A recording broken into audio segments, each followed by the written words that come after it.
Billionaire entered the hospital room furious, until his ex-wife with newborn twins said, "You're the father.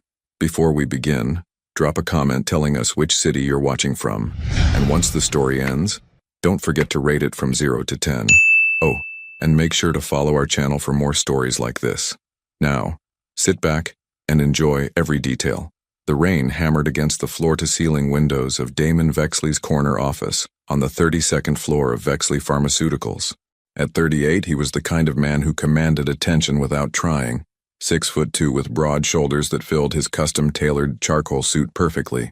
His dark hair was styled with precision, not a strand out of place, and his steel-gray eyes held the kind of focus that had built a billion-dollar empire before most men hit 40. Damon's fingers moved across his laptop keyboard with mechanical efficiency, reviewing quarterly projections that would determine the fate of 3 research facilities. Numbers didn't lie. Numbers didn't leave. Numbers made sense. Unlike his marriage. 7 months. That's how long it had been since Sylvie walked out of their Tribeca penthouse with nothing but 2 suitcases and a look in her hazel eyes that he still couldn't decode.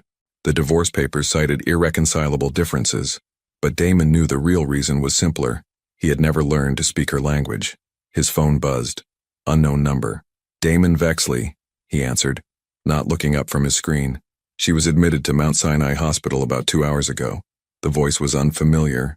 Female. Urgent. "Room 203. You need to come. Now." "Who is this?" "Who was admitted?" But the line was already dead. Damon stared at the phone, his jaw tightening. After months of Sylvie ignoring his calls, refusing to meet about their shared properties, now this. Some dramatic hospital stunt to force his hand in the final divorce proceedings. He'd seen this playbook before in his business dealings. Manufactured urgency to gain leverage. He grabbed his keys and coat, anger building with each step toward the elevator.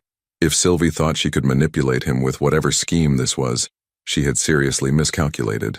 The drive through Manhattan's evening traffic gave him time to build his case. Maybe she'd orchestrated some minor accident to delay the property settlement. Maybe she needed money and thought a hospital scare would soften his resolve. The Sylvie he'd married 3 years ago wouldn't have played games like this, but people changed. People left. Mount Sinai's sterile hallways smelled like disinfectant and broken promises. Damon's Italian leather shoes clicked against the polished floors as he found the elevator, his anger sharpening with each passing floor. 2nd floor. Maternity ward. His steps slowed. Maternity? Room 203 was at the end of a quiet corridor, lined with soft lighting and motivational posters about new beginnings. Through the partially open door, he could see a figure in the hospital bed, and his breath caught in his throat. Sylvie. She looked smaller than he remembered, her honey blonde hair pulled back in a messy bun, revealing the delicate curve of her neck. Her usually bright complexion was pale, almost translucent, and there were dark circles under her eyes that spoke of exhaustion deeper than sleep could cure. She wore a simple hospital gown, but even in that sterile environment, there was something luminous about her. And then he saw them. 2 tiny bundles, one cradled in each of her arms. Newborn, so small they seemed almost fragile, their little faces peaceful in sleep. The baby on her left had dark hair like his own. The one on her right had Sylvie's button nose. Damon's hand froze on the door handle. His mind, usually so quick to calculate and assess, went completely blank. Sylvie looked up and met his eyes. No tears, no drama, no manipulation. Just that same direct gaze that had first captivated him at a medical conference 4 years ago, when she'd challenged his presentation on pharmaceutical accessibility with the kind of intelligence that made his pulse quicken. "Before you say anything," she said, her voice steady despite the obvious fatigue, "you should know the truth." She shifted slightly, adjusting her hold on the babies with the kind of natural grace that suggested she'd been doing this for more than the few hours they'd been alive. "You're their father, Damon." The words hit him like a physical blow. He gripped the doorframe, his knuckles white against the pale wood. The man who had negotiated billion-dollar mergers, who had testified before Congress, who had never met a problem he couldn't solve with logic and determination, found himself completely speechless. One of the babies stirred, making a soft sound that seemed to echo in the sudden silence between them. Sylvie's hand moved instinctively to soothe the child, and in that gesture Damon saw a version of the woman he'd married, the one who'd always known how to heal things he didn't even realize were broken. "Twins," she added quietly, as if the word itself might shatter something precious. "Born 3 hours ago, 7 weeks early." but they're strong. Damon took a step into the room, then another, drawn forward by something he couldn't name. Up close, he could see the resemblance more clearly. The baby boy had his strong jawline. The girl had Sylvie's delicate features but his determined expression even in sleep. "How long have you known?" His voice came out rougher than intended. Sylvie's eyes never left his face. "I found out 2 weeks after the divorce was finalized. I wanted to tell you, but..." She trailed off, but he could fill in the blanks. How many times had he dismissed her dreams of having a family? How many conversations about children had he redirected to work, to logic, to all the reasons why their lives were too complicated for that kind of responsibility? "But I made it clear that fatherhood wasn't in my plans," he finished for her. She nodded, a small movement that somehow conveyed years of hurt.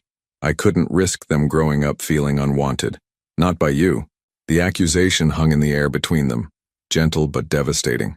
Damon looked down at the babies, his children, and felt something fundamental shift inside his chest. These weren't projections or quarterly reports. This wasn't a problem to be solved or a deal to be negotiated. This was real. This was his. What kind of man walks away from his own children? What would you do if you discovered you were a father to twins you never knew existed?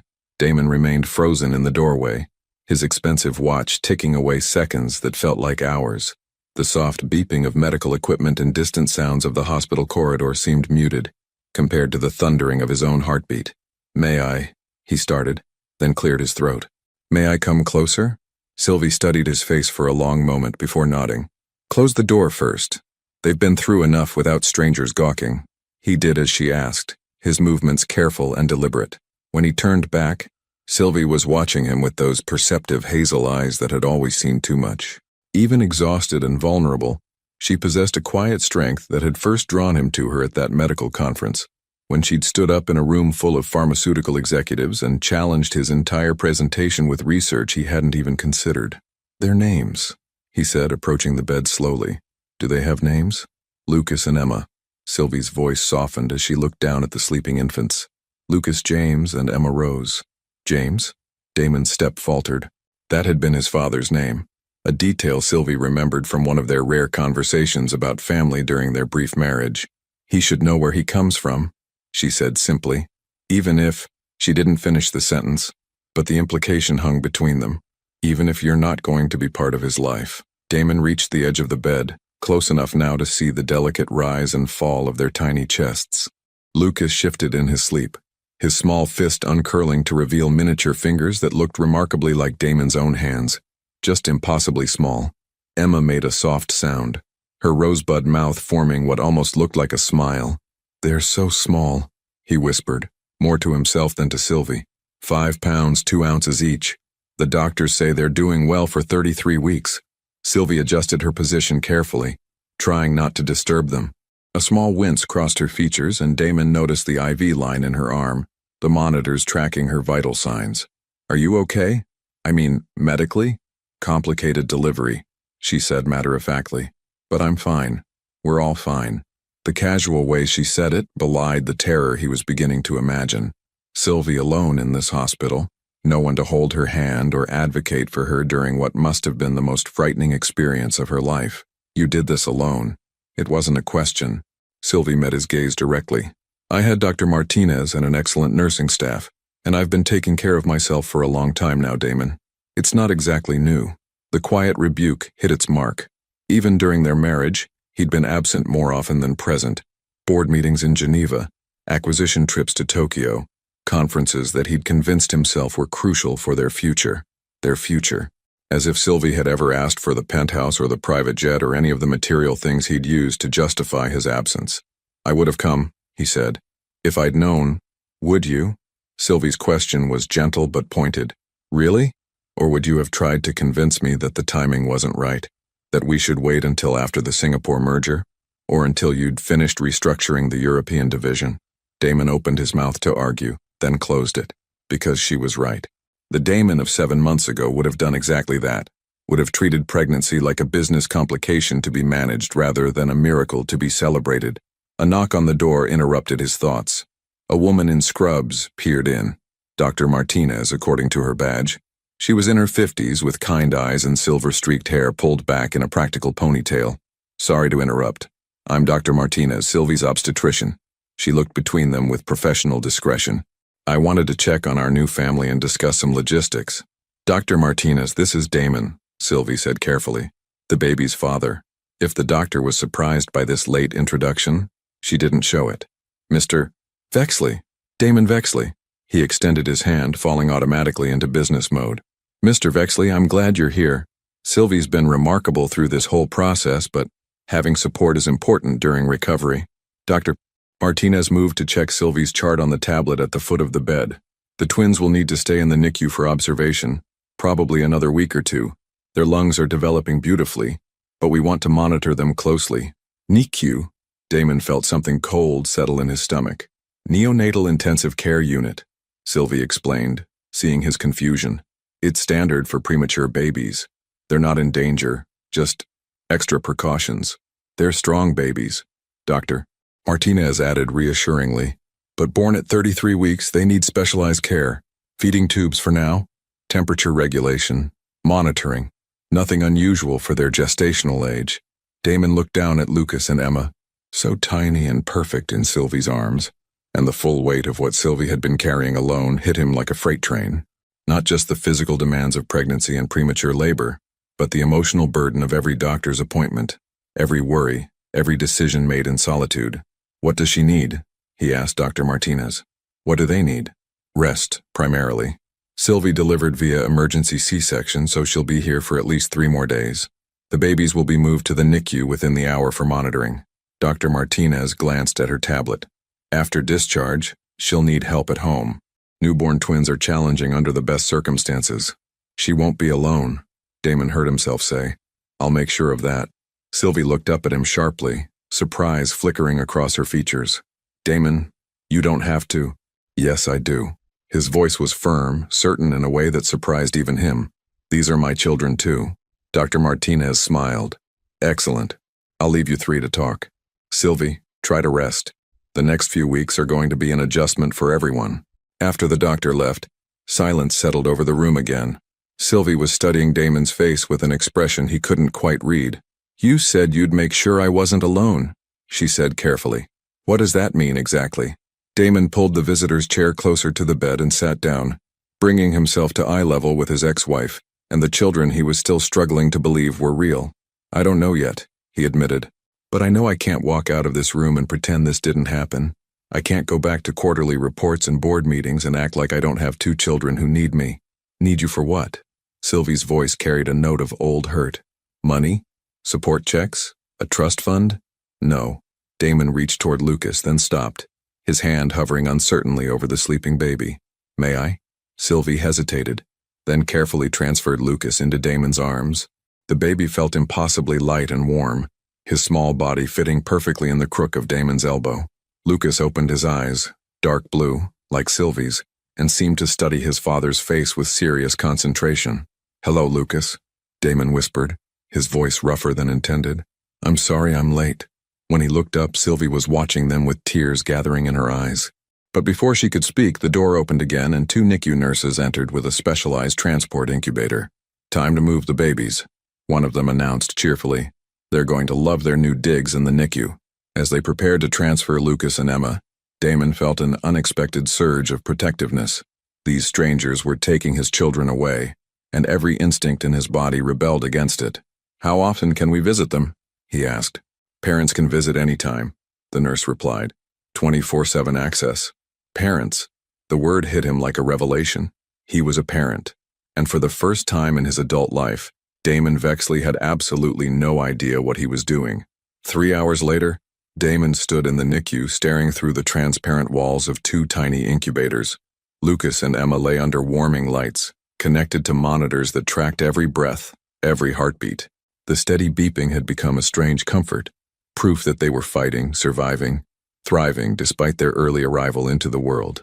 He'd sent his driver home and dismissed the 3 urgent calls from his CFO about the Amsterdam acquisition. For the first time in his career, billion-dollar deals felt insignificant compared to the rise and fall of 2 tiny chests. You can touch them through the porthole openings, said Jennifer, the night nurse who'd been patiently answering his questions for the past hour. She was in her 30s with short auburn hair and the kind of calm competence that probably came from years of helping panicked new parents. Babies need human contact, even premature ones. Damon carefully slipped his hands through the openings of Lucas's incubator. His son's skin was impossibly soft, warm, and delicate. When Damon's finger brushed against Lucas's palm, the baby's tiny hand instinctively gripped it with surprising strength. "He knows you're his dad," Jennifer observed quietly. "Babies can sense these things." "How?" Damon's voice was barely above a whisper. "Voice recognition, scent, touch. They've been hearing you for months, even if you didn't know it." She moved to check Emma's monitors. Sylvie talked to them constantly during her appointments, told them about their father, about how smart he was, how hard he worked, how much he cared about helping people through his research. Damon's throat tightened. Even after their divorce, even carrying his children alone, Sylvie had spoken of him with kindness to their babies. The generosity of it humbled him. She never mentioned feeling sick, morning sickness, fatigue. Jennifer glanced at him with surprise. "You really didn't know. We've been divorced for 7 months. We haven't spoken since the papers were signed." "Ah." Jennifer's expression softened with understanding. "Well, she had a tough first trimester. Severe morning sickness that lasted well into the second trimester, and working full-time as a physical therapist while pregnant with twins." She shook her head. "That woman is made of steel. Physical therapist." Damon realized with shame that he'd never even asked what Sylvie was doing for work after their separation. He'd assumed she was living off the generous settlement, but of course she wasn't. Sylvie had always been too independent, too proud to rely on money she felt she hadn't earned. "Where does she work?" "Riverside Rehabilitation Center in Brooklyn. She specializes in pediatric physical therapy, works with kids who have developmental delays, injuries, neurological conditions." Jennifer smiled. "The kids adore her. She has this way of making therapy feel like play." "Children." Of course Sylvie worked with children. It made perfect sense. Her patience, her intuitive understanding of what people needed, her ability to find hope in difficult situations. She'd probably been preparing for motherhood in ways he'd never recognized. Emma stirred in her incubator, making soft sounds that tugged at something deep in Damon's chest. He moved to her side and slipped his hands through the portholes. She was smaller than Lucas, more delicate, but when she felt his touch, her breathing seemed to settle into a more peaceful rhythm. "Hello, Emma Rose," he whispered. "I'm sorry it took me so long to meet you. The first few weeks are crucial for bonding," Jennifer said, making notes on their charts. "Premature babies especially benefit from consistent contact with parents. Skin-to-skin contact, talking to them, reading to them. It all helps with development." "Reading to them?" "Absolutely. It's about the sound of your voice, the rhythm of language. Studies show it improves cognitive development." She paused, studying his face. "You look like a man who's done a lot of reading in his life." Damon almost smiled.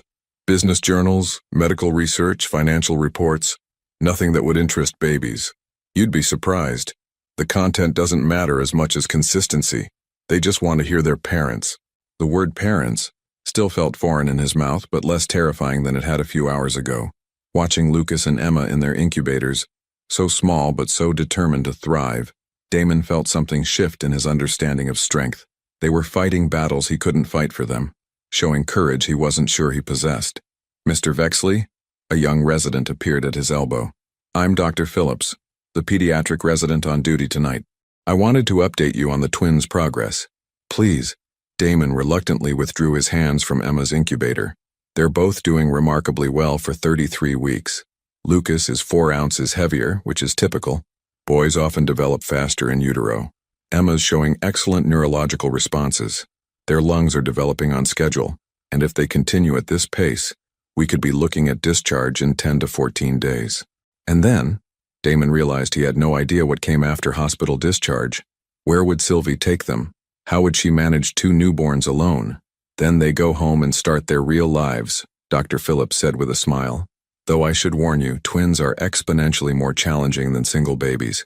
Feeding schedules, sleep deprivation, constant monitoring.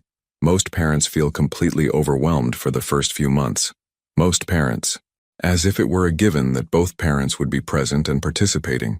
"Dr. Phillips," Damon said carefully, "what would you recommend for a father who's just learned about his children's existence?" The young doctor didn't seem fazed by the question. "Honestly, jump in with both feet. Take the parenting classes the hospital offers. Learn to change diapers, prepare bottles, recognize signs of distress, and most importantly, support the mother. She's been through physical and emotional trauma, and she's going to need help. After Dr. Phillips left, Damon remained in the NICU, alternating between Lucas and Emma's incubators. Jennifer had given him a book about premature infant care, and he found himself reading passages aloud to them about nutrition and development milestones. His voice felt rusty at first, uncertain, but gradually settled into a rhythm that seemed to soothe all three of them. Around midnight, he heard soft footsteps behind him. Sylvie appeared, moving slowly and carefully in a hospital robe and slippers. Her face was pale but determined. "You shouldn't be walking around," he said, immediately moving to her side. "Didn't Dr. Martinez say bed rest?" "I couldn't sleep." Sylvie's eyes went straight to the incubators. "I needed to see them. They're doing well. Dr. Phillips says they're ahead of schedule for their gestational age. They're fighters." Sylvie's voice carried fierce pride. "They've been fighting since the day I found out about them." She moved to Lucas's incubator, slipping her hands through the portholes with practiced ease. Her touch was confident, maternal, and Damon realized she'd probably been visiting them regularly since their birth, learning their needs, establishing routines he knew nothing about. "You've been here all evening," she observed, not looking at him. "I couldn't leave." "The Amsterdam deal?" Damon was surprised she remembered. During their marriage, she'd listened patiently to his descriptions of complex negotiations, even when he knew the details bored her. "Postponed. Indefinitely?" "I don't know yet." He watched her gentle movements with Lucas, the way she seemed to instinctively know exactly how much pressure to apply, where to touch to comfort him. "I'm still figuring things out." Sylvie finally looked at him, and in the soft lighting of the NICU he could see the exhaustion in her features, but also something else. Hope, maybe, or just relief that she wasn't facing this alone anymore. "Damon," she said quietly, "I need you to understand something. I didn't keep this from you to hurt you. I kept it from you because I was afraid you'd try to do the right thing for all the wrong reasons." "What do you mean?" "I mean I was terrified you'd offer to remarry me out of obligation, or throw money at the situation to make it more manageable, or treat them like a problem that needed solving rather than children who needed loving." Her voice was steady but vulnerable. "I couldn't bear the thought of them growing up feeling like mistakes you had to fix." The words hit him like physical blows, because they contained too much truth. The Damon she'd divorced absolutely would have approached unexpected fatherhood like a merger, analyzing risks, minimizing complications, managing outcomes. "And now?" he asked. Emma chose that moment to open her eyes, looking directly at him through the transparent wall. Sylvie followed his gaze and smiled, the first real smile he'd seen from her since walking into that hospital room. "Now," she said softly, "I'm hoping you'll prove me wrong." Day 3 in the hospital brought unexpected visitors. Damon had just finished reading a Wall Street Journal article to Lucas and Emma, their newest bedtime story according to Jennifer, when he heard familiar voices in the hallway outside the NICU. "I don't care what the security desk says, I'm going up there." The voice belonged to Isabella Chen, Sylvie's best friend and fellow physical therapist. "She's been radio silent for 3 days, and that's not like her." "Ma'am, visiting hours," a security guard protested. "I'm family," Isabella declared with the kind of authority that brooked no argument. Damon smiled, despite himself. He remembered Isabella from their wedding, a petite powerhouse with sharp wit and fierce loyalty to Sylvie. She'd never quite warmed to him during the marriage, sensing perhaps what Sylvie had been too kind to voice, that he was better with spreadsheets than human emotions. He intercepted them at the NICU entrance. Isabella stopped short when she saw him, her dark eyes widening with surprise before narrowing with suspicion. "Damon?" She looked him up and down, taking in his rumpled dress shirt, the same one he'd been wearing for 2 days, and his uncharacteristically disheveled appearance. "What are you doing here?" "Visiting my children." The words came out more naturally than they had 3 days ago, but Isabella's expression shifted to complete shock. "You're what now?" "Perhaps we should talk somewhere more private," Damon suggested, glancing at the security guard who was listening with obvious interest. 20 minutes later, they sat in the hospital cafeteria. Isabella, Damon, and Marcus Rivera, Isabella's husband and Sylvie's former neighbor. Marcus was a construction foreman with calloused hands and a gentle demeanor that balanced Isabella's fire perfectly. "Twins," Isabella repeated for the 3rd time, stirring her coffee with mechanical precision. "Sylvie had twins. Your twins. And you had no idea." "None," Damon confirmed. But the morning sickness, Isabella caught herself, pressing her lips together. You knew? Damon felt something cold settle in his stomach. Isabella exchanged a look with Marcus. We suspected. She was exhausted all the time, kept canceling plans, wouldn't drink wine anymore. But when we asked, she said she was just stressed about starting her new job. New job? At Riverside Rehabilitation, Marcus said quietly. She started there right after your divorce was finalized. Pediatric physical therapy. The pay was good, benefits were excellent. Perfect for someone planning to support a family alone. The implication hung heavy between them. Sylvie had been planning for single motherhood from the beginning, methodically preparing to raise his children without him. Why didn't you push her to tell me? Damon asked. Isabella's laugh was sharp. Because we remembered how you reacted when she brought up having kids during your marriage. Not the right time. Too many variables. Maybe in a few years when the company stabilizes. She leaned forward, her voice intense. Sylvie wanted children desperately, Damon. She just wanted them with a partner who actually wanted them too. The words stung, because they were true. During their brief marriage, every conversation about family planning had ended with Damon citing business reasons for delay, expansion into Asian markets, the FDA approval process for their new drug line, the endless series of obstacles he'd erected between himself and the vulnerability of fatherhood. She's upstairs now, he said quietly. Room 203. She's recovering from a C-section. Is she okay?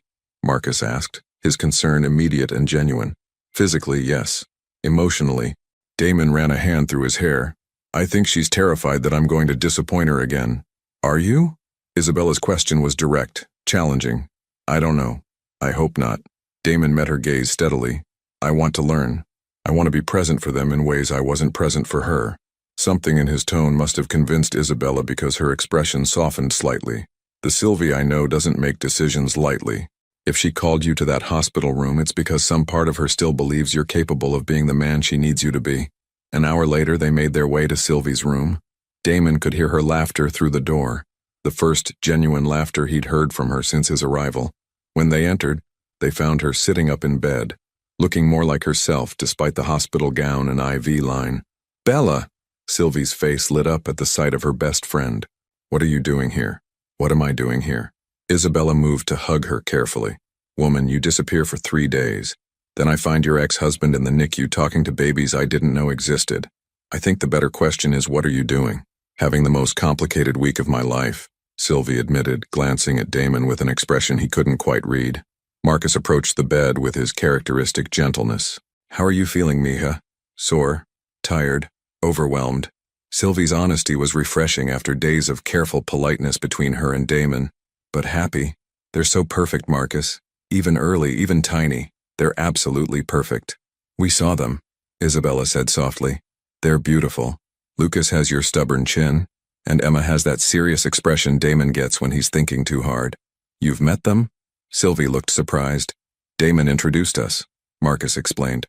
Spent 20 minutes explaining their feeding schedules and development milestones. Very thorough briefing. Sylvie's eyebrows rose as she looked at Damon. You learned their feeding schedules? Jennifer's been teaching me, Damon said, feeling oddly defensive. And I've been reading about premature infant care. Did you know that kangaroo care, skin-to-skin contact, can improve their weight gain and reduce stress hormones? You've been doing research, Sylvie observed, something like wonder in her voice. It's what I do when I don't understand something. I research until I do. Isabella snorted with amusement. Some things never change. Actually, Sylvie said quietly, some things do. Before anyone could respond, Dr. Martinez appeared in the doorway with her tablet and professional smile. Good afternoon, Sylvie. I see you have visitors. She nodded politely to Isabella and Marcus before focusing on her patient. How's the pain level today? Much better. I was thinking about walking down to see the babies again. Excellent. Movement is important for recovery. Dr. Martinez made notes on her tablet. Actually, I wanted to discuss discharge planning with you. If you continue improving at this rate, we could have you home by tomorrow afternoon. Tomorrow? Damon spoke before he could stop himself. Is that safe? Mr. Vexley's C-section recovery typically requires a 3 to 4 day hospital stay for uncomplicated deliveries. Sylvie's healing beautifully. Dr. Martinez looked between them with the kind of professional neutrality that suggested she'd witnessed plenty of family dynamics. The babies, however, will need to remain in the NICU for at least another week. A week of driving back and forth, Isabella said thoughtfully. That's a lot of strain right after surgery. I'll manage, Sylvie said quickly. I always do. You don't have to manage alone, Damon heard himself say. I have a driver. I can arrange transportation whenever you need to visit them. Damon. Or I could stay closer to the hospital. There's a corporate apartment we keep for out-of-town executives 2 blocks away. I could coordinate my schedule with yours, make sure you're never driving while you're still recovering. Sylvie stared at him with an expression of complete bewilderment. You want to coordinate schedules? You want to arrange transportation? Who are you and what did you do with my ex-husband? Marcus chuckled. Maybe becoming a father changes a man's priorities. Maybe, Sylvie said softly, still studying Damon's face. Or maybe it just reveals what they were supposed to be all along. Dr. Martinez cleared her throat diplomatically. I'll leave you to discuss the logistics. Sylvie, I'll check on you again this evening. After she left, an awkward silence settled over the room. Isabella and Marcus exchanged meaningful looks, and Damon realized they were witnessing something significant. Not just his introduction to fatherhood, but the tentative rebuilding of trust between him and Sylvie. The corporate apartment, Sylvie said finally. It has more than 1 bedroom? It's a 3-bedroom unit, fully furnished. Damon felt his heart rate accelerate. You and the babies could stay there when they're discharged. Closer to the hospital if there are any complications, and he trailed off, unsure how to finish the sentence. And we could try to figure out how to be parents together. And I could try to prove I'm not the same man who disappointed you. And maybe, if I'm very lucky, I could earn a second chance at the family I was too stupid to appreciate the first time. And? Sylvie prompted. And I could learn to change diapers without supervision, he finished lamely. Isabella burst into laughter. Oh my God, you really are terrified. Completely, Damon admitted. But I'm more terrified of missing this than I am of failing at it. Sylvie was quiet for a long moment, her hazel eyes searching his face for something he hoped she would find. Okay, she said finally. We'll try the apartment. Temporarily. Until they're stable, and I'm recovered enough to manage on my own. It wasn't a declaration of love or forgiveness, but it was a chance. And for now, that felt like everything. The corporate apartment on East 68th Street felt like a museum. All sleek lines, neutral colors, and furniture that looked expensive but unlived in. Damon stood in the master bedroom, watching Sylvie slowly unpack the small duffel bag Isabella had brought from her Brooklyn apartment. She moved carefully, still tender from surgery, but with the determined efficiency he remembered from their marriage. The closet's bigger than my entire bedroom back home, she observed, hanging up a simple cardigan next to his collection of tailored suits. You can rearrange anything you want. Move furniture, change the art, whatever makes you comfortable. Damon felt oddly nervous in his own company's space. I had the kitchen stocked with basics, but if there's anything specific you need... Damon! Sylvie turned to face him, her expression gentle but firm. You don't have to manage every detail of my existence. I'm not a hostile takeover. The business metaphor made him wince because it hit too close to home. Managing, controlling, optimizing, those were his default responses to uncertainty. But standing in this sterile apartment with his ex-wife, waiting to bring home babies he was still learning to love, he realized how inadequate those tools were for real life. I don't know how to do this, he admitted. Any of this. I know how to run a company, negotiate deals, solve problems with data and strategy. But this... He gestured helplessly around the room. I have no framework for this. Sylvie sat carefully on the edge of the bed, studying his face with that perceptive gaze that had always seen through his professional facades. Do you remember our 3rd date? The question caught him off guard. The art gallery opening. The power went out halfway through the evening. All those important people standing around in the dark, completely helpless because their perfectly planned event had been disrupted. Sylvie smiled at the memory. Everyone was frustrated, complaining, demanding solutions, but you... I found the emergency lighting controls, Damon said, remembering. No, before that. You started talking to Mrs. Chen, the elderly woman who was scared and disoriented in the dark. You stayed with her, made sure she was safe, helped her find her granddaughter. Sylvie's voice was soft. You were kind, Damon. Not because it was strategic or beneficial, but because it was right. He'd forgotten that moment entirely. But now it came back in vivid detail. The way Mrs. Chen's hand had trembled in his, how relieved she'd been when he'd simply stayed close until the lights returned. That's the man I married, Sylvie continued. Not the CEO or the pharmaceutical king or the guy who could buy this entire building. Just the man who noticed when someone needed help and offered it without thinking about what he'd get in return. And then I forgot how to be that man. You didn't forget. You just got busy. There was sadness in her voice, but not bitterness. Success has a way of convincing us that the things that made us successful are the only things that matter. Before Damon could respond, his phone buzzed with a text from Jennifer at the NICU. Lucas pulled out his feeding tube during the night. He's fine, but Dr. Phillips wants to discuss next steps. Hospital? Sylvie asked, reading his expression. Lucas had a minor setback, nothing serious, but they want to talk to us. Us. The word felt natural now, automatic. Somehow, over the past 4 days, he'd stopped thinking of himself as a visitor to this situation and started thinking of himself as a participant. The drive to Mount Sinai was quiet, but it was a comfortable quiet, rather than the tense silences that had characterized their marriage. Sylvie sat in the passenger seat of his Tesla, watching the city pass by with thoughtful eyes. "Can I ask you something?" she said, as they waited at a red light. "Anything." "The night I left, why didn't you come after me?" The question hit him like a physical blow. He'd replayed that night countless times over the past 7 months, always arriving at the same painful conclusion. "Because you were right," he said quietly. "About everything. I was putting work first, treating our marriage like another project to manage rather than a relationship to nurture. And deep down, I knew that if I chased after you, I'd just be asking you to accept less than you deserved. So you let me go. I let you go because I thought it was the kindest thing I could do. I thought you'd be happier without me." He pulled into the hospital parking garage but made no move to get out of the car. "I was probably right, wasn't I? These past 7 months, you built a whole life. Career you love, friends who support you, independence you'd never had with me." Sylvie was quiet for a long moment. "I was happier in some ways," she said finally. "More myself, more confident in my own choices. But I was also, lonely. Not all the time, and not in ways that anyone else could fix. But sometimes I'd read something interesting, or see something funny, and my first instinct was still to tell you about it." She smiled sadly. 7 months and I still reached for my phone to text you before remembering we don't do that anymore."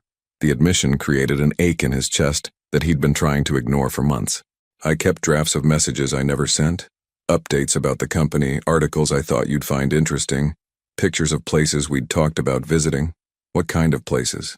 "That little bookstore cafe in Edinburgh you wanted to see, the Butterfly Conservatory in Costa Rica, the Northern Lights." He laughed softly. "I actually booked a trip to Iceland 3 months ago, then canceled it because I couldn't imagine going without you. You hate the cold."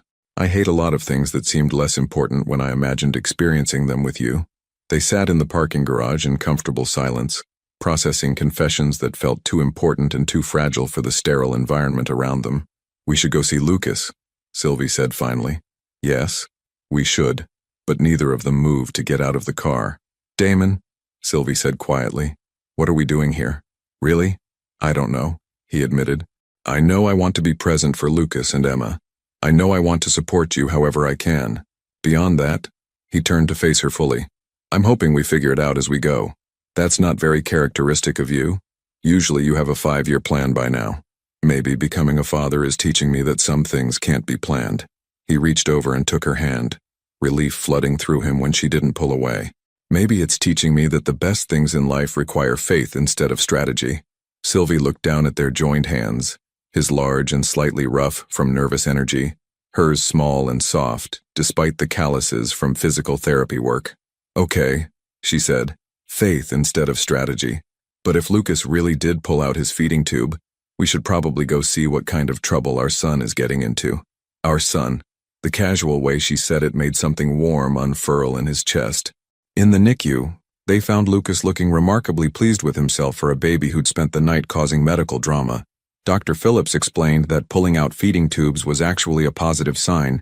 It suggested Lucas was developing the reflexes and coordination typical of full-term babies. "He's ahead of schedule," the doctor explained, checking Lucas's chart. "We might be able to try bottle feeding earlier than expected, and Emma's showing similar progress." "Bottle feeding," Damon repeated, trying to keep the panic out of his voice. "Don't worry," Jennifer said with a knowing smile. "We'll teach you everything you need to know.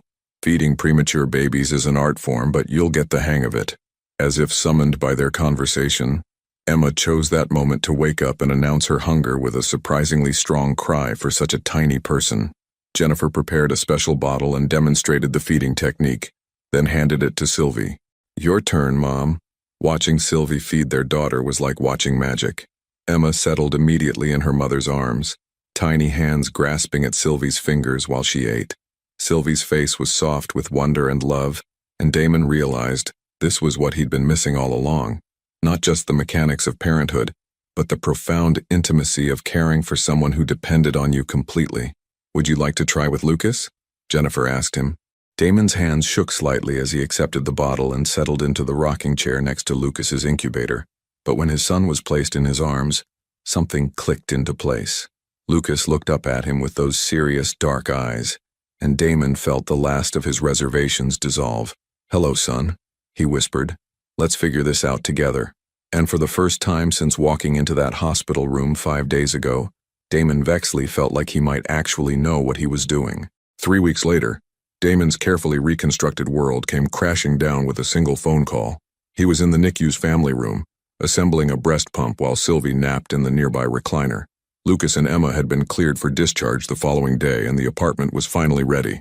Cribs assembled, monitors installed, enough diapers to supply a small army.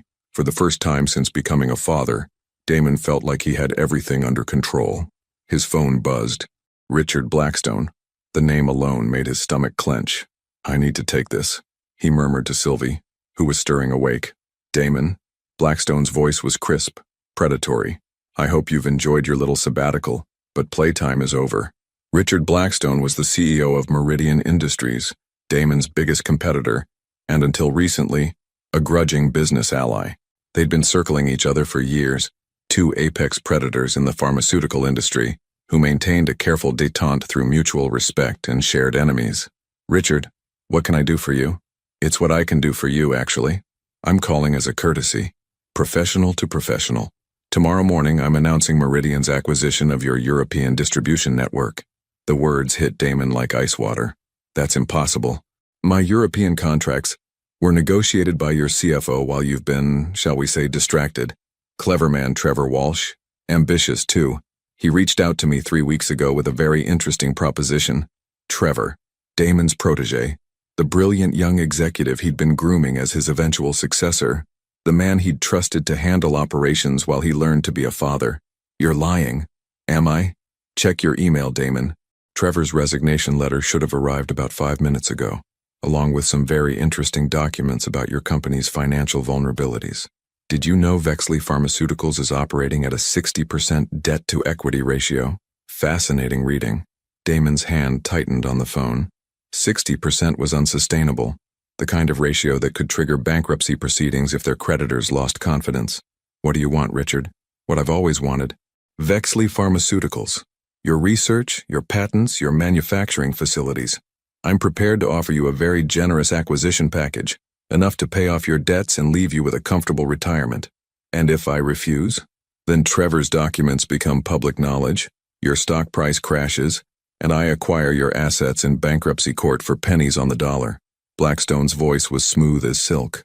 "This way, you maintain some dignity. You can even spin it as a strategic merger if you're clever about the press release. I need time to consider. You have until tomorrow afternoon.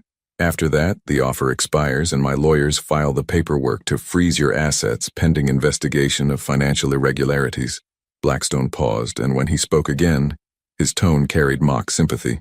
"I'm sorry the timing is inconvenient. I heard congratulations are in order. Twins, I believe. Such a shame when family responsibilities interfere with business judgment." The line went dead, leaving Damon staring at his phone in stunned silence. In the space of 5 minutes, everything he'd built over 15 years had crumbled to dust. "Damon?" Sylvie was sitting up in the recliner, her expression concerned. "What's wrong?" He opened his laptop with shaking fingers, pulling up his email.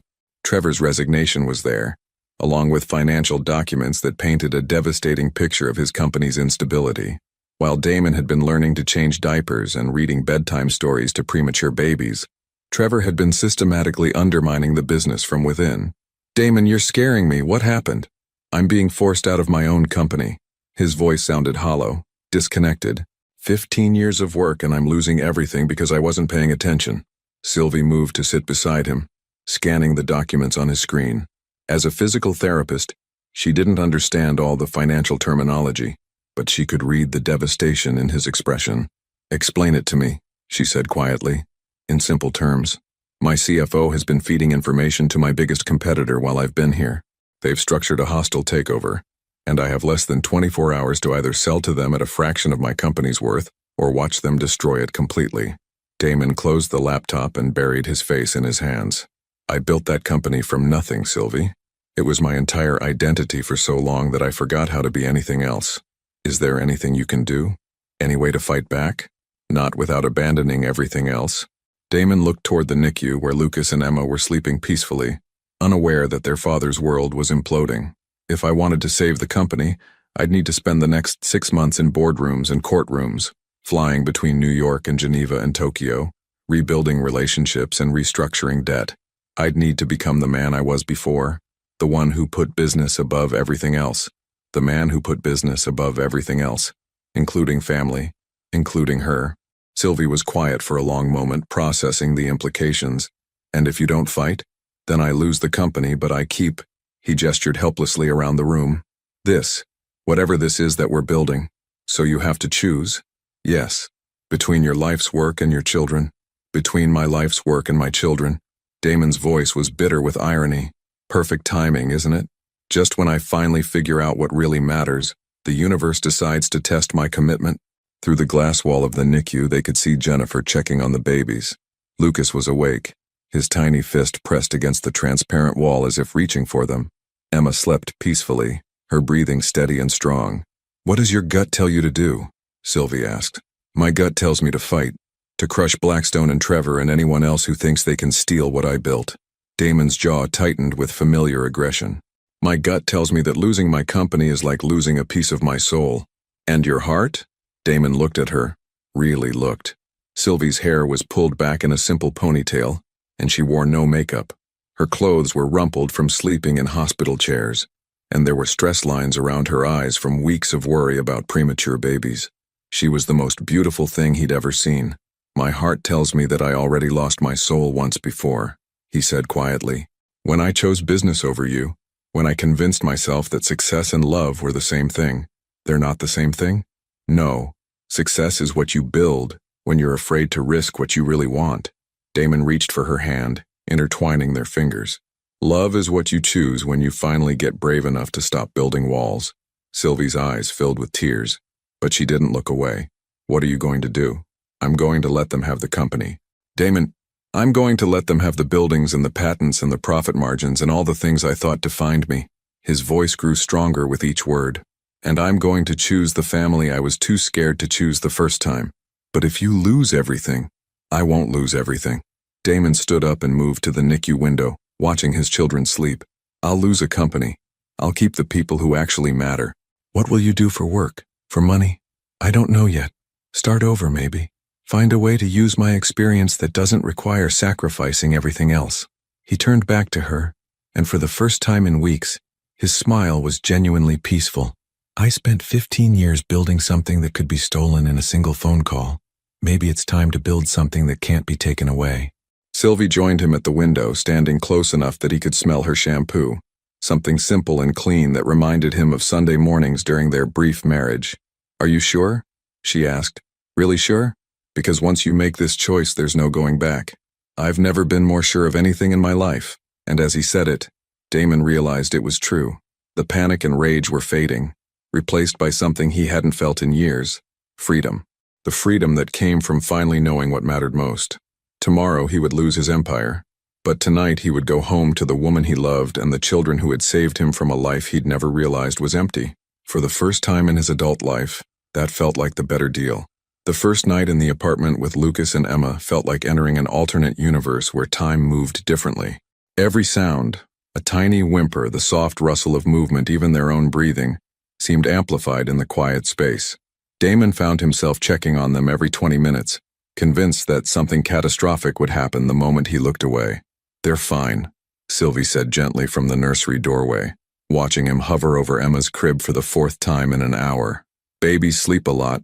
It's what they do. But what if—" "Damon." She moved beside him, her voice patient but firm. You can't protect them from everything by watching them constantly. Sometimes parenting requires faith that they're stronger than they look. He knew she was right, but letting go of the hypervigilance felt impossible. For 15 years, his success had depended on anticipating problems, controlling variables, managing outcomes. The idea that some things simply had to be trusted rather than supervised went against every instinct he'd developed. His phone had been buzzing intermittently all evening. Calls from board members, investors, business journalists who'd gotten wind of the Meridian situation. He'd turned off the ringer after the 6th call from his lawyer, but the silent vibrations felt like ghosts rattling chains. You should answer them, Sylvie said, noticing his tension. Handle whatever needs handling. No, Damon's voice was firm. I made my choice. Let them figure out how to spin it without me. At midnight, Lucas woke hungry and indignant about it. Damon warmed a bottle while Sylvie changed his diaper, and they settled into the living room for what Jennifer had warned them would become a familiar routine, night feeding in the soft glow of a table lamp while the rest of the world slept. Do you regret it? Sylvie asked quietly, watching Damon feed their son with increasing confidence. The decision about the company? I regret that it took me so long to make it. Damon adjusted Lucas's position, marveling at how natural the movements were becoming. I keep thinking about something you said during our marriage, that I treated everything like a transaction instead of a relationship. You did, including us. I thought if I provided financial security and stability, that was the same as providing love and attention. He looked up at her, sitting cross-legged on the couch in pajamas and a cardigan, looking impossibly young and beautiful. I never understood that you can't delegate emotional intimacy to a bank account. Sylvie was quiet for a moment, processing his words. What changed your mind? About everything? Seeing you in that hospital bed, realizing that you'd carried our children for 9 months, gone through labor and surgery, made 1,000 decisions about their care, all while I was completely oblivious. Damon's voice grew thick with emotion. I missed everything that mattered because I was so focused on things that didn't. The work mattered too, Damon. Your research has helped thousands of people. The medications you've developed, the treatments you've funded, that's important work. Important work that someone else can do. But being their father? He looked down at Lucas, who was watching him with those serious dark eyes. No one else can do that. No one else can be present for the moments that matter, or teach them how to be kind, or show them what it means to choose love over fear. Emma chose that moment to wake up, her soft cry echoing from the nursery. Sylvie started to get up, but Damon gently transferred Lucas to her arms.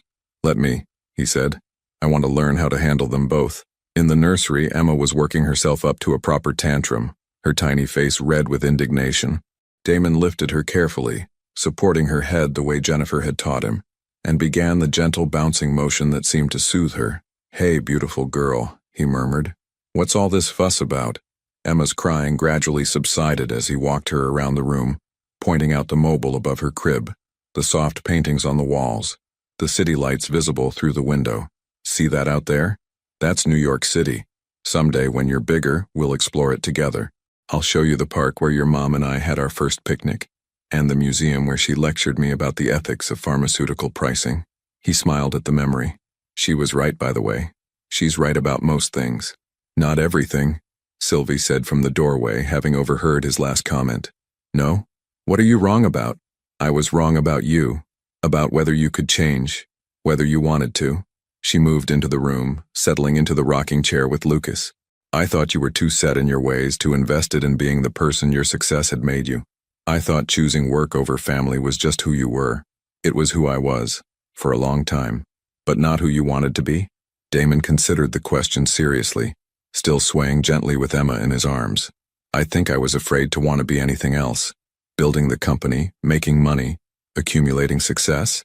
Those were concrete, measurable goals. I could control them, predict them, manage them. And love. Love was terrifying because it required trusting that someone would choose to stay even when I wasn't perfect, even when I failed, even when I couldn't fix or solve or manage whatever was wrong. He looked at her directly. Love required believing I was enough just as I was, not because of what I could provide or achieve. And now? Now I know that love isn't about being enough. It's about choosing to grow, choosing to show up, choosing to be present for the messy, imperfect, beautiful reality of sharing your life with someone else. Emma had fallen asleep again in his arms. her breathing slow and peaceful. It's about choosing connection over control. Sylvie was quiet for a long moment, studying his face in the soft light from the hallway. These past few weeks, watching you with them, seeing how hard you've worked to learn everything about their care, it's like meeting you for the first time. Maybe you are. Maybe I'm finally becoming the man I should have been all along. Or maybe, Sylvie said softly, you're becoming the man you were before you convinced yourself that achievement was more important than joy. They sat in comfortable silence, each holding a sleeping baby, processing the magnitude of how much their lives had changed in less than a month. The apartment felt different now, not like a corporate housing unit, but like a home. Lived in, loved in, real. Damon, Sylvie said eventually, what happens now? With us, I mean. It was the question he'd been avoiding. The conversation they'd been dancing around since the day she'd told him he was a father. Their marriage had ended for good reasons, but those reasons felt distant now, almost irrelevant compared to the family they were building together. I don't know, he admitted. I know I want to be part of their lives every day. I know I want to be part of your life if you'll let me. Beyond that, he shrugged helplessly. I'm making this up as I go along. That's very unlike you. Everything about this is unlike me. 6 months ago, if someone had told me I'd give up my company to change diapers and read bedtime stories, I'd have had them committed. Damon smiled, looking down at Emma's peaceful face. Turns out, some of the best decisions can't be made with spreadsheets and market analysis. Just with your heart? Just with your heart. Sylvie stood up carefully, still cradling Lucas. Come on, let's put them back to bed and get some sleep ourselves. Tomorrow's going to be a big day. Why tomorrow? Because tomorrow we wake up as a family and figure out what that means. She paused at the nursery door, looking back at him with an expression that was equal parts hope and uncertainty. And because tomorrow, you start your new life as a man who chose love over everything else. As they settled the babies back in their cribs and made their way to their separate bedrooms, Damon felt something he hadn't experienced in years. Anticipation for an unknown future. For the first time, not having a plan felt like freedom rather than failure. And when he fell asleep an hour later, it was to the sound of his children breathing peacefully in the next room, and the knowledge that he was exactly where he belonged. 2 weeks into their new routine, Sylvie was beginning to believe that maybe, just maybe, they were going to make this work. Damon had thrown himself into fatherhood with the same intensity he'd once reserved for corporate mergers, learning everything from sleep schedules to infant CPR with meticulous dedication. Watching him sing off-key lullabies to Emma at 3 in the morning, or research organic baby food recipes had become her favorite form of entertainment, which is why the woman standing at their apartment door felt like a sledgehammer to her carefully constructed sense of security. Hello, Sylvie. Victoria Sterling smiled with perfectly white teeth that had never needed orthodontics. She was tall, elegant, and expensively dressed in a way that screamed old money and exclusive boarding schools. Her platinum blonde hair was styled in a flawless bob, and her emerald green eyes assessed Sylvie with the kind of cool calculation that suggested she was accustomed to getting whatever she wanted. I'm sorry. Do we know each other? Sylvie kept her hand on the doorframe, blocking the entrance to the apartment where Lucas and Emma were napping. Victoria Sterling. I'm Damon's. She paused delicately. Well, I suppose former fiancé is the most accurate term, though we've remained close friends. Former fiancé. The words hit Sylvie like ice water. In 3 years of marriage and months of divorce proceedings, Damon had never mentioned being engaged to anyone before her. I'm afraid Damon's not here right now, Sylvie said carefully. He's at a job interview. Oh, I know, that's actually why I'm here. Victoria's smile widened. May I come in? What I have to say concerns you as much as it concerns him. Against her better judgment, Sylvie stepped aside. Victoria moved through the apartment with the confidence of someone who belonged in expensive spaces, her heels clicking softly against the hardwood floors. She paused at the nursery door, peering in at the sleeping babies with an expression that was impossible to read. They're beautiful, she said, though something in her tone suggested the compliment was obligatory rather than genuine. Damon always said he didn't want children. People change, do they? Victoria turned back to Sylvie with that calculating smile. In my experience, people simply reveal who they've always been underneath the pretenses. Sylvie gestured toward the living room, wanting to get this conversation away from her sleeping children. What exactly did you want to discuss? Victoria settled gracefully onto the couch, crossing her legs and smoothing her skirt with practiced elegance. I wanted to talk to you about Damon's current situation. His financial difficulties. I'm not sure that's any of your business. Actually, it is. You see, I represent the Sterling Foundation, my family's philanthropic organization. We've been following the Meridian situation with great interest. Victoria opened her designer handbag and withdrew a leather portfolio. We're prepared to offer Damon a very generous opportunity. What kind of opportunity? Chief Executive Officer of Sterling Biomedical Research. Full autonomy over research and development, unlimited funding for projects he deems worthy, and a compensation package that would make his Vexley Pharmaceuticals salary look like pocket change. Victoria slid the portfolio across the coffee table. All he has to do is relocate to Geneva, where our primary research facility is located.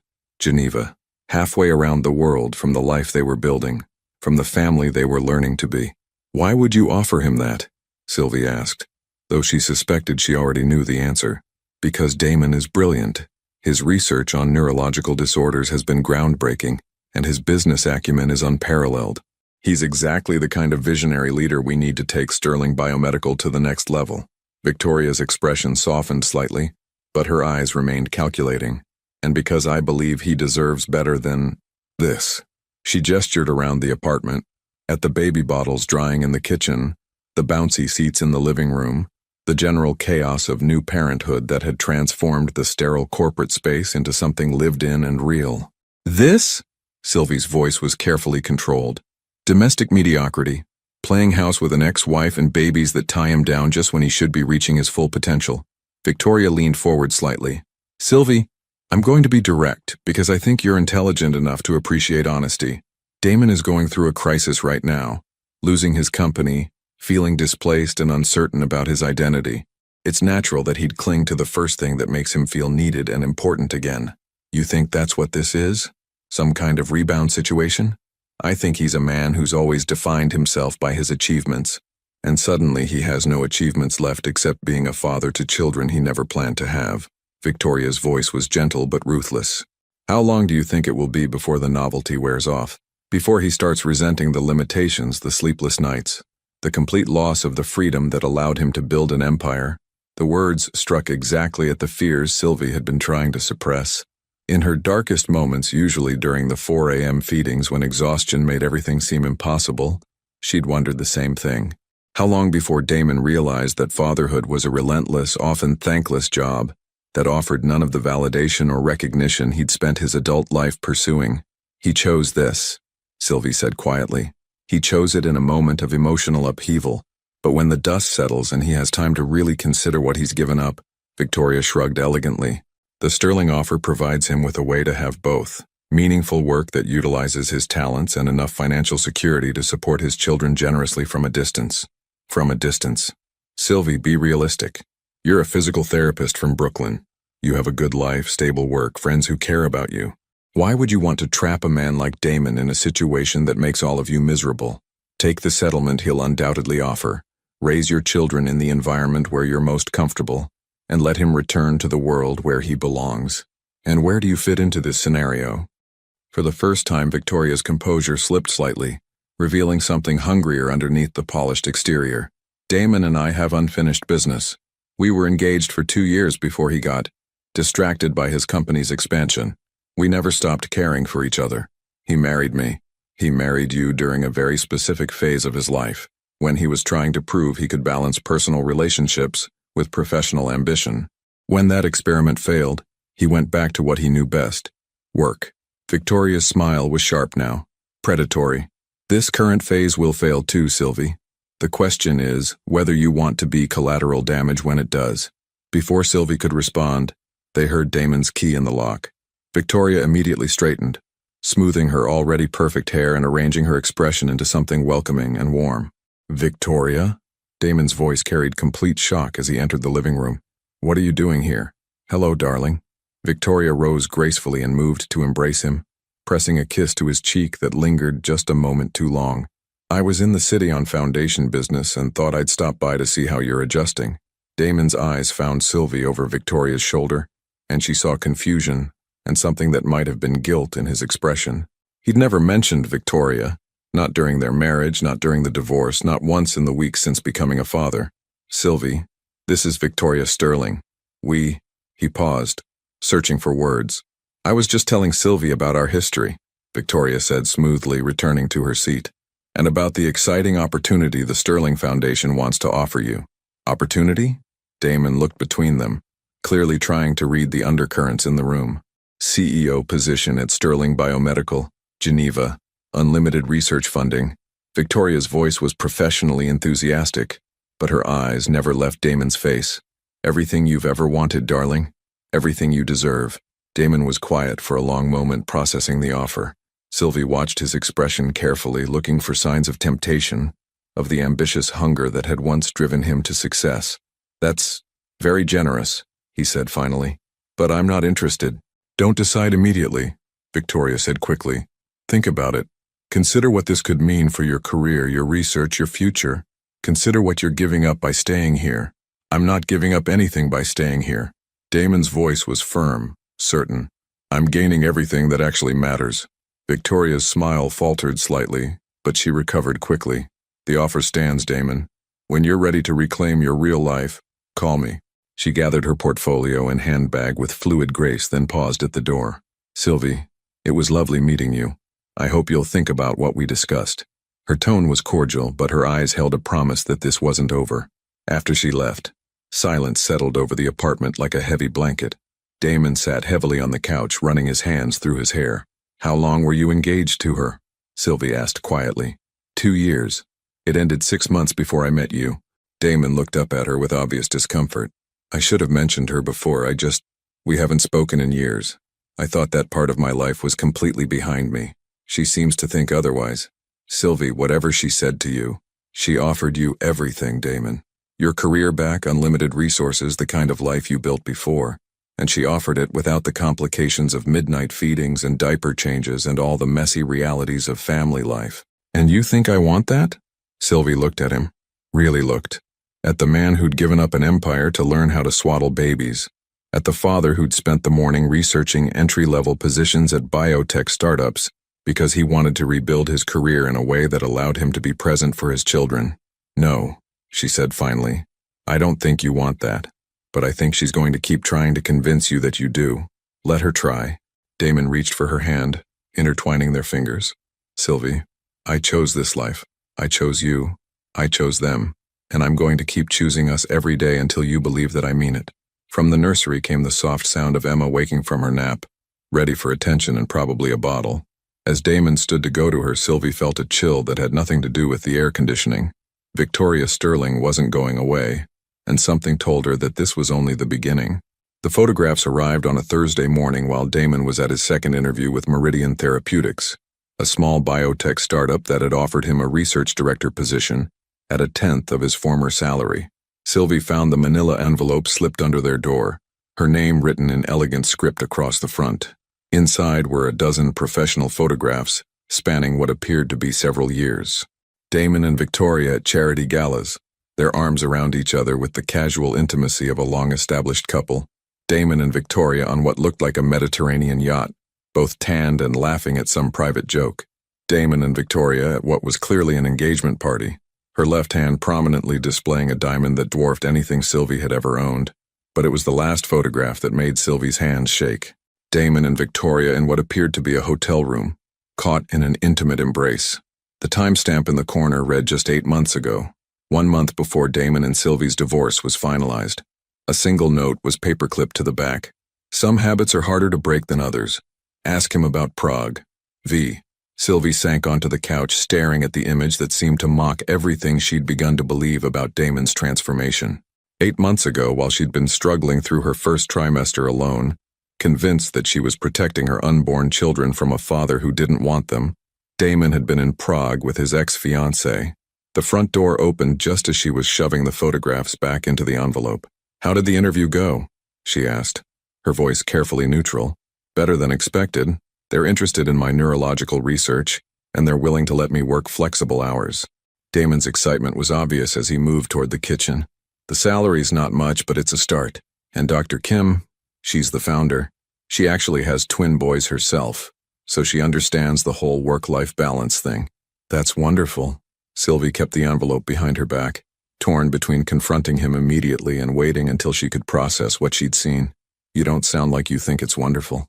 Damon stopped in the kitchen doorway, studying her expression with the kind of attention that had made him successful in business negotiations. "What's wrong?" "Nothing. I'm just tired." Emma was up half the night with gas. It wasn't entirely a lie. Emma had been fussy, but it wasn't the truth either. Damon's eyes narrowed slightly, and Sylvie realized he could read her tells as easily as she could read his. "Sylvie, what happened while I was gone?" Before she could answer, Lucas started crying from the nursery, the kind of escalating wail that suggested he was working up to a full meltdown. Damon immediately headed toward the sound, and Sylvie used the distraction to hide the envelope in her bedroom. For the rest of the day, she moved through their routine like an actress playing a role. She fed Emma and Lucas. She laughed at Damon's terrible jokes. She listened to him read financial projections from his potential new employer with enthusiasm that felt increasingly hollow. But every time she looked at him, she saw that hotel room photograph. Every time he touched her hand or smiled at her with genuine warmth, she wondered if he was thinking about Victoria.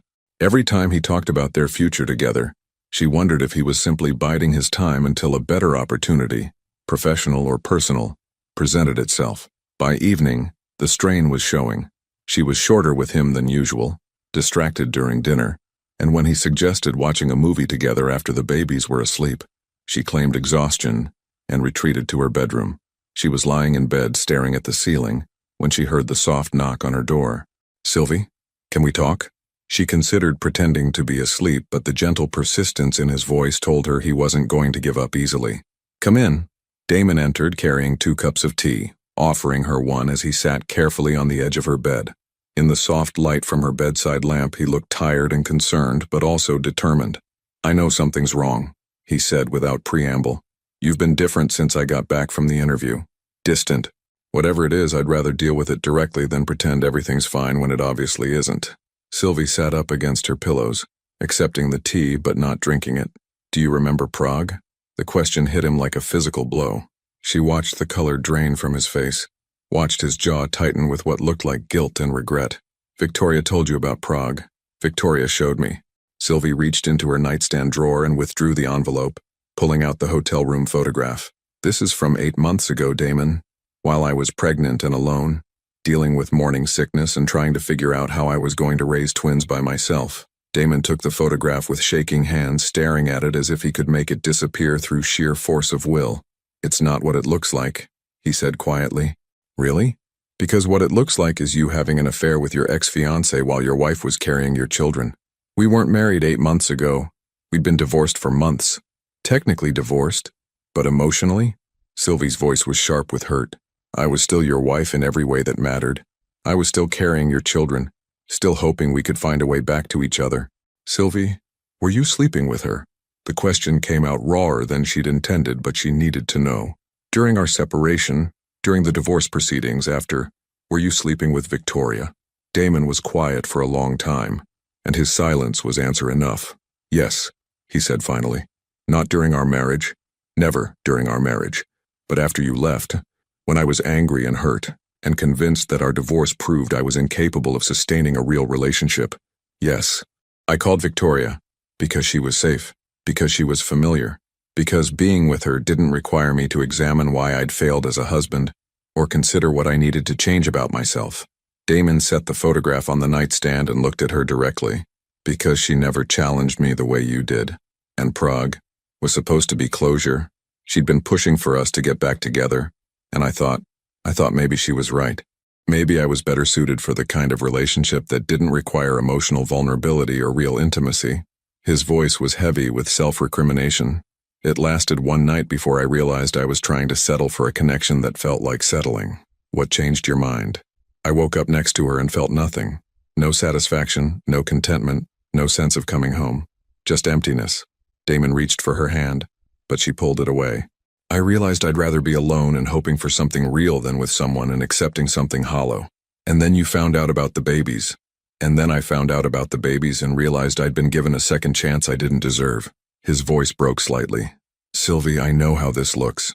I know Victoria showing you these photographs makes everything I've said and done over the past few weeks seem like manipulation or calculation. But I swear to you, my feelings for you, my commitment to our family, none of that has anything to do with Victoria or Prague or the man I was when I was running from the truth about what I really wanted. Which is? You. This life. This family. This beautiful, complicated, exhausting, perfect reality we've built together. Damon's eyes were bright with unshed tears. I know I don't deserve another chance. I know I've given you every reason to doubt my sincerity, but I'm asking you to believe that the man who chose you and Lucas and Emma over everything else is real, even if the man who went to Prague with Victoria was real too.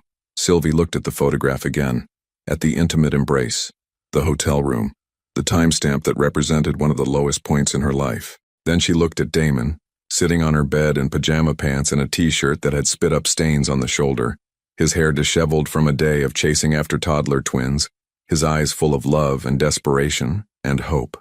I want to believe you, she said quietly, but I'm scared that Victoria's right, that this domestic life will lose its appeal when you remember what it feels like to be powerful and successful and desired by women who don't have stretch marks and baby weight and exhaustion written all over their faces. Sylvie, I'm scared that when the novelty of fatherhood wears off, you'll realize that I'm exactly what I've always been, a middle-class physical therapist from Brooklyn who wanted a simple life with a man who loved her enough to choose her over everything else. Her voice was barely above a whisper. And I'm scared that you'll realize you've settled for less than you deserve. Damon was quiet for a long moment, processing her words. When he spoke, his voice was steady and sure. Do you want to know what I realized in Prague? What made me leave Victoria's hotel room at 3 in the morning and fly back to New York? What? I realized that I'd spent my entire adult life confusing achievement with fulfillment, success with happiness, desire with love. Victoria represented everything I thought I wanted. Beauty, sophistication, social status, a life that looked impressive from the outside. He moved closer, careful not to crowd her. But being with her felt like wearing a costume, like playing a role that didn't fit who I actually was underneath all the ambition and fear. And being with me? Being with you feels like coming home. Being with you feels like the person I am when nobody's watching, when I don't have to prove anything or impress anyone or manage anyone's expectations. Damon's voice was soft but intense.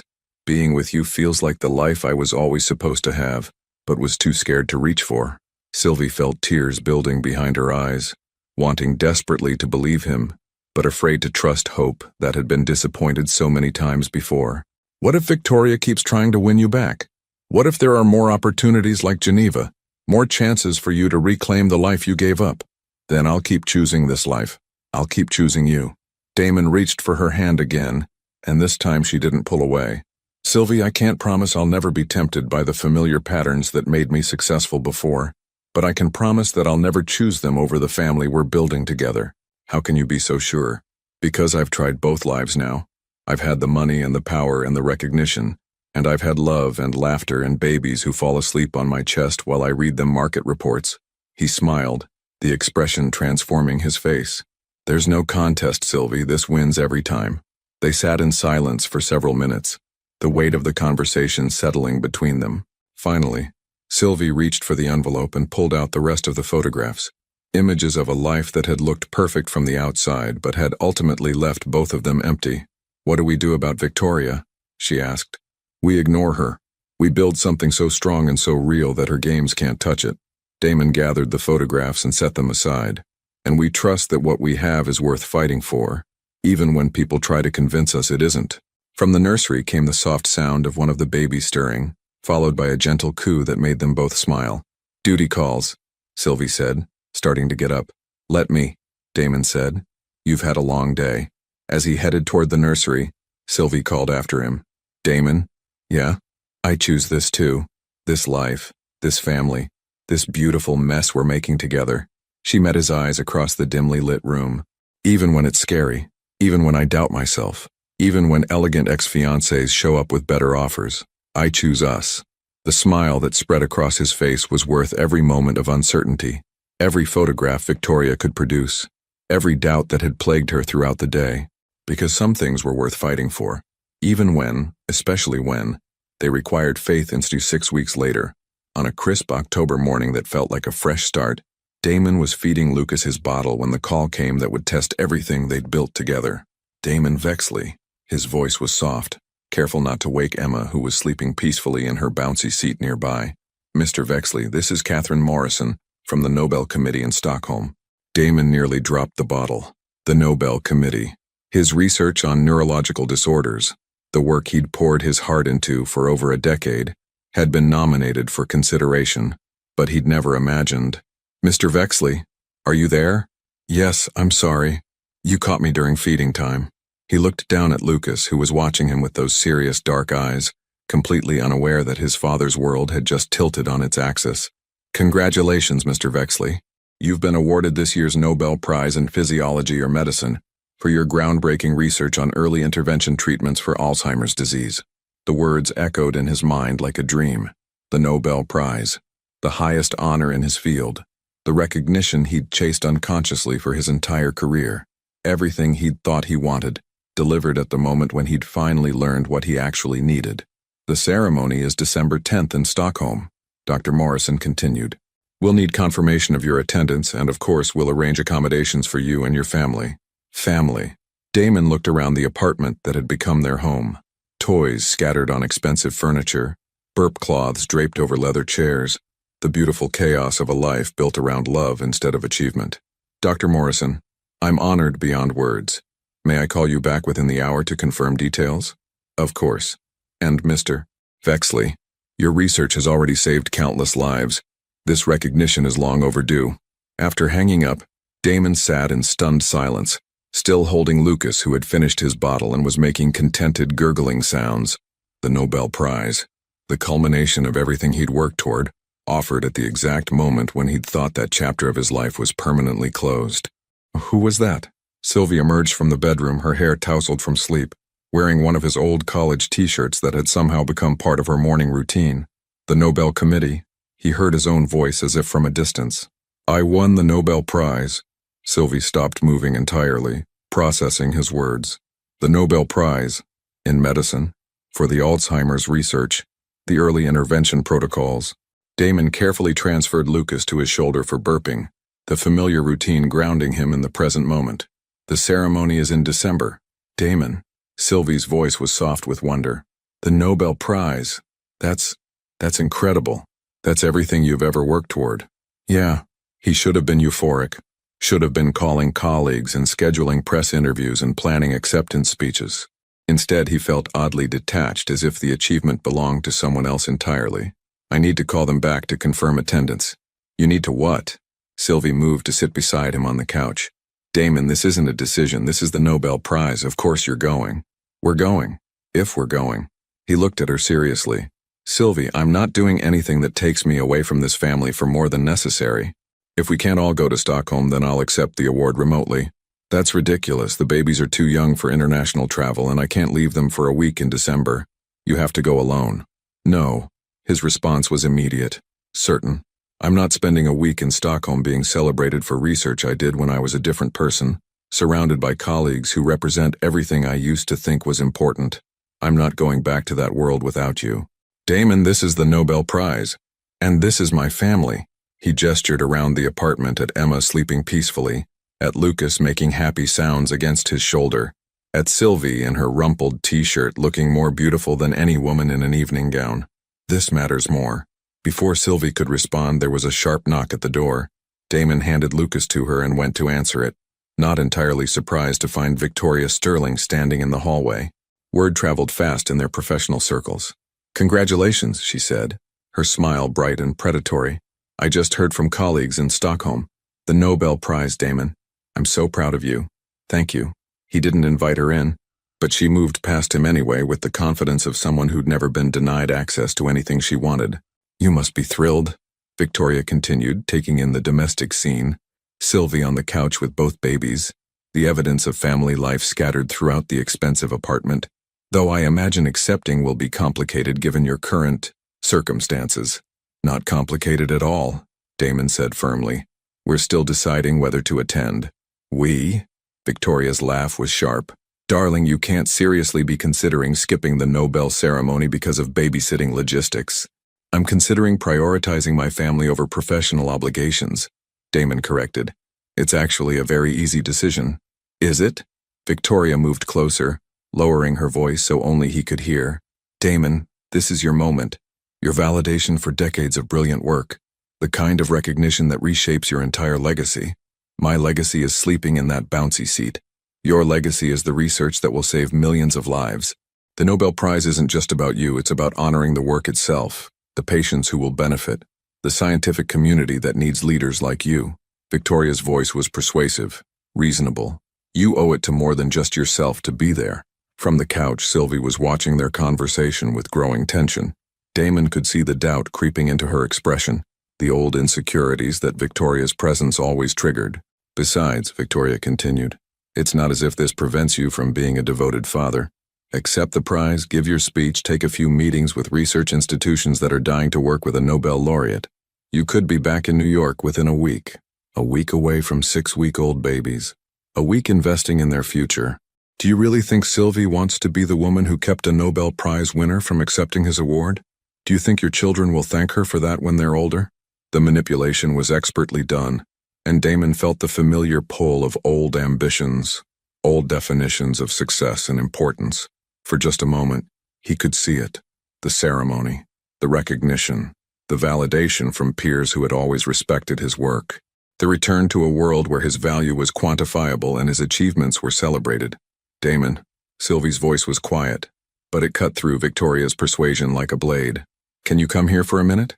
He moved to the couch, sitting beside her while Victoria watched with calculating eyes. If you want to go to Stockholm, you should go, Sylvie said softly. This is the Nobel Prize. This is important. Not more important than this, but important in its own way. She shifted Emma to one arm and reached for his hand with the other. And I think maybe you need to go. Not because Victoria's right about legacy or obligation, but because you need to see that world again with new eyes. What do you mean? I mean you need to stand in that room full of brilliant people being celebrated for changing the world, and choose to come home to us anyway. Sylvie's voice was steady, sure.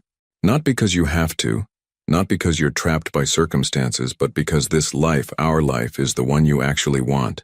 Damon stared at her, understanding dawning. You want me to go to Stockholm.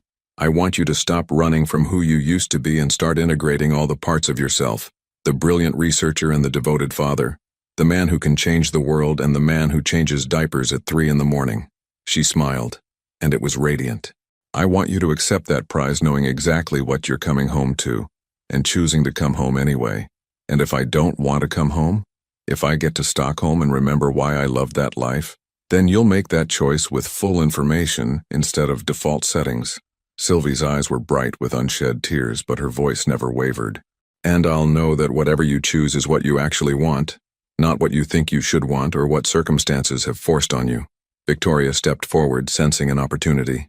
That's very mature of you, Sylvie. Very practical. It's not practical, Sylvie said without looking at Victoria. It's love. Real love means trusting someone enough to let them choose freely, even when you're terrified they might not choose you. Damon felt something profound settle in his chest, a certainty that went deeper than fear or ambition or the pull of old habits. He looked at Sylvie, really looked at her, seeing not just the woman he'd fallen in love with, but the partner who understood him well enough to challenge him toward growth instead of trying to control his choices. You're right, he said quietly. I should go to Stockholm. Victoria's smile was triumphant, but Damon continued speaking, his eyes never leaving Sylvie's face. I should go to Stockholm and accept the prize and remember what that world feels like. And then I should come home to my family and never doubt again that this is where I belong. He leaned over and kissed her softly, tasting salt from tears she hadn't realized she was crying. Thank you for being brave enough to let me choose. What if? There's no what if, Damon interrupted gently. I already know what I'm going to choose. I've known since the moment I held Lucas for the first time and realized that all my achievements combined couldn't compare to the feeling of my son falling asleep in my arms. He stood up and faced Victoria, who was watching the exchange with growing frustration. Victoria, thank you for the offer to accompany me to Stockholm. I'll be going alone. Alone? But surely, alone because my wife can't travel with 6-week-old babies and because I want to spend exactly as little time away from them as possible. Damon's voice was polite but final. I'll accept the prize, give my speech, and be back in New York within 48 hours. 48 hours? Damon, the networking opportunities alone don't interest me. I'm not looking to rebuild my career or reconnect with old colleagues or explore new research opportunities. I'm looking to honor the work I did, thank the people who supported it, and come home to the life I actually want to live. Victoria stared at him for a long moment, finally understanding that her elegant manipulations had no power over a man who had already decided what mattered most. You're making a mistake. she said finally. No, Damon replied, settling back onto the couch and reaching for Emma, who was starting to fuss. I'm making a choice. The right choice. Finally. After Victoria left, they sat in comfortable silence, processing what had just happened. Damon was going to Stockholm. He was going to accept the Nobel Prize, and he was going to come home to them, not because he had to, but because he wanted to. Are you scared? Sylvie asked eventually. Terrified, Damon admitted, not of going to Stockholm, but of how much I love this life, how much I love you, love them, love the man I'm becoming when I'm with you. He looked down at Emma, who had settled peacefully in his arms. I've never had anything this important to lose before. You're not going to lose us. Promise? I promise. We're not going anywhere. Sylvie smiled, the expression lighting up her entire face. Besides, someone has to be here to celebrate with you when you come home as a Nobel Prize winner who chose love over everything else. When I come home as a Nobel Prize winner who already had everything that mattered. And as he said it, Damon realized it was true. The prize would be an honor, a capstone to work he was proud of. But the real achievement was sitting right here in this apartment. A family built on choice rather than circumstance, love rather than convenience, presence rather than performance. Stockholm could wait. This moment was perfect exactly as it was. Ad of proof. 2 years later, the autumn sunlight streamed through the windows of their Brooklyn brownstone, casting golden squares across the hardwood floors where Lucas and Emma were playing with wooden blocks, their chubby toddler hands working with determined concentration to build towers that inevitably tumbled down in fits of delighted giggles. Sylvie watched them from the kitchen island, where she was reviewing patient files for Monday's appointments at her new practice. At 33, she had that particular glow of a woman who had found her rhythm, confident in her work, secure in her relationships, comfortable in her own skin in ways she'd never been during her first marriage. Mama, look! Emma held up a precariously balanced tower of blocks, her dark hair escaping from its ponytail in wispy curls that framed her face. Beautiful, sweetheart. How many blocks is that? 4, Emma announced proudly, though Sylvie counted at least 6. 5, Lucas corrected, not to be outdone by his sister even though his own tower had exactly 3 blocks. You're both brilliant mathematicians, Damon said, emerging from his home office with laptop in hand, and that slightly disheveled look that meant he'd been deep in research mode. At 40, he was more relaxed than he'd ever been. The sharp edges of corporate ambition softened into something warmer and more sustainable. How's the paper coming? Sylvie asked, making room for him at the island. Almost finished. Dr. Kim thinks we might have breakthrough results on the pediatric neurological protocols. Damon accepted the coffee she handed him and settled onto the stool beside her, automatically reaching out to ruffle Lucas's hair as their son wandered past. The preliminary data suggests we could reduce treatment time by 30% while improving outcomes. That's incredible. It's promising. We'll see what peer review says. Damon's tone was enthusiastic but measured. He'd learned to balance professional excitement with realistic expectations. But enough about work.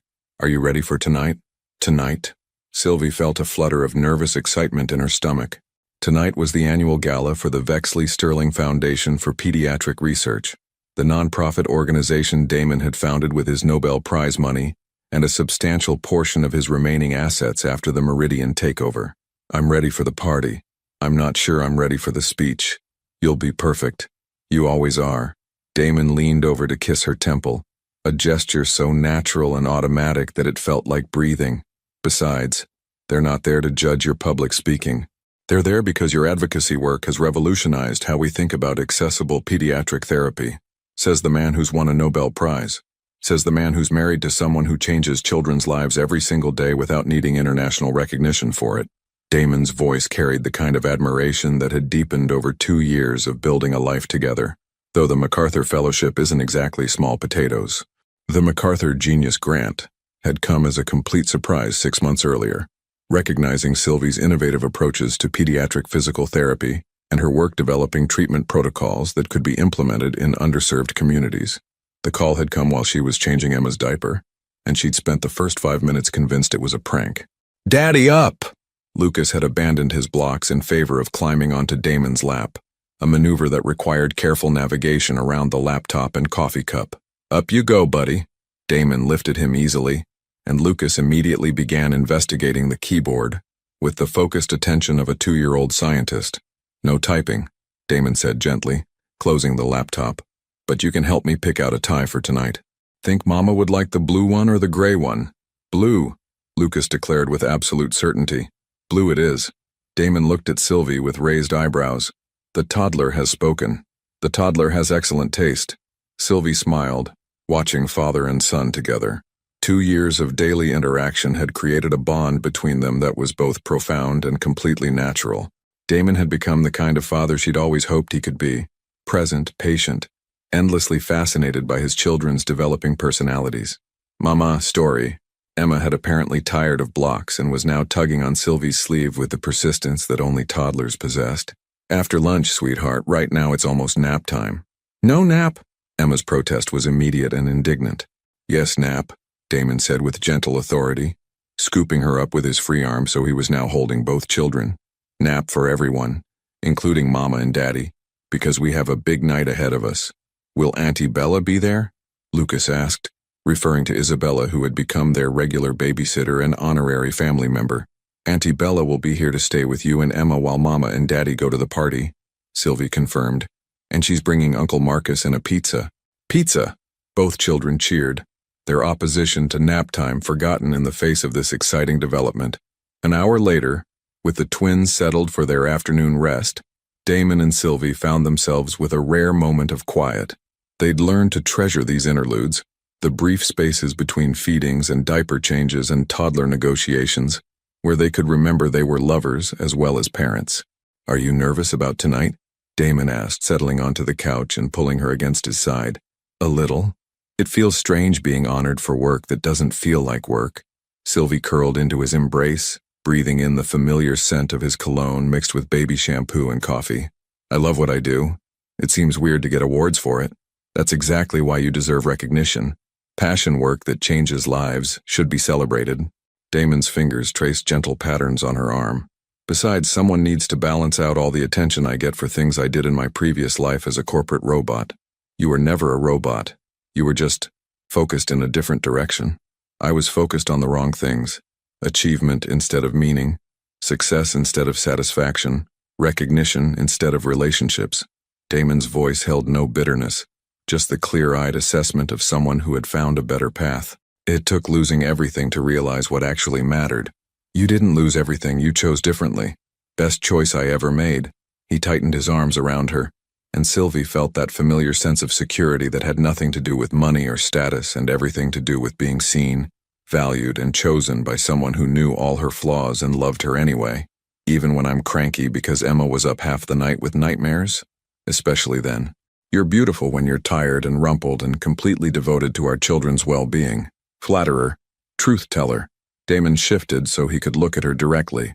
Sylvie, do you ever miss it?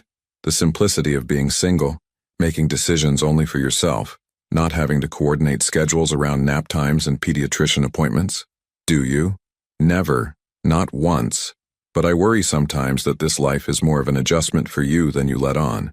You were independent for so long, and now I'm choosing to share my life with someone who shares the load instead of adding to it. Sylvie smiled, understanding his concern, but not sharing it. Damon, my life was good before. I had work I loved, friends who supported me, a sense of purpose and direction.